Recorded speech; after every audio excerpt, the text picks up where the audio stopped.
Gata, acum dai drumul. Merge. Vă salut. Din anul 2 am planat asupra mea o obsesie. Divergență de B egal cu 0. Domnule... B era vector? Da, vector. M-a obsedat chestia asta multă vreme.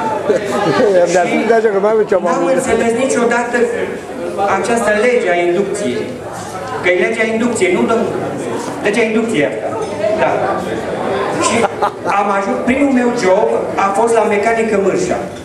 Între motoare electrice, reparații, câmpuri și tot felul de nebunii, unde îmi dădeam seama că trebuie să fie această divergență, dar nu identificam nici cum.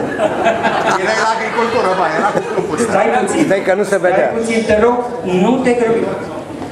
Și la un moment dat m-am trezit cu această obsesie iluminat de poetul din Samarcand.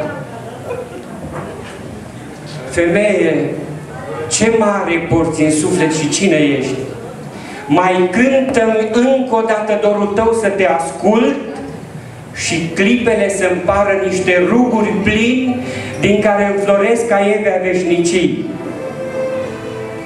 Rămâi să mai ciocnim o cupă și-n păr să-ți prind cunun de laur, căci pentru vin și pentru tine mai am în sân 3 pumni de aur.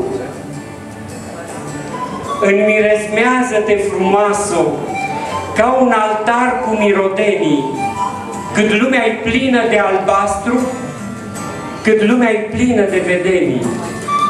Atât cât drumurile lumii mai au pe margini bucurii, căci mâine în zadar vei bate la porți de suflete pustii.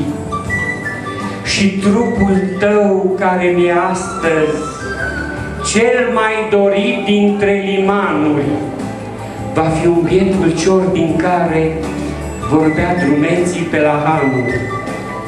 L-a făurit cândva olarul cel inspirat din Duhul său.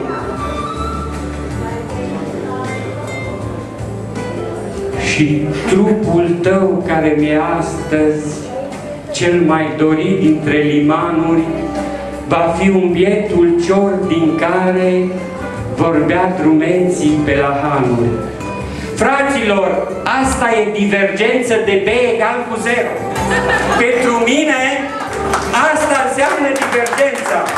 Domnul Nicolaide nu a expus acest curs degeaba.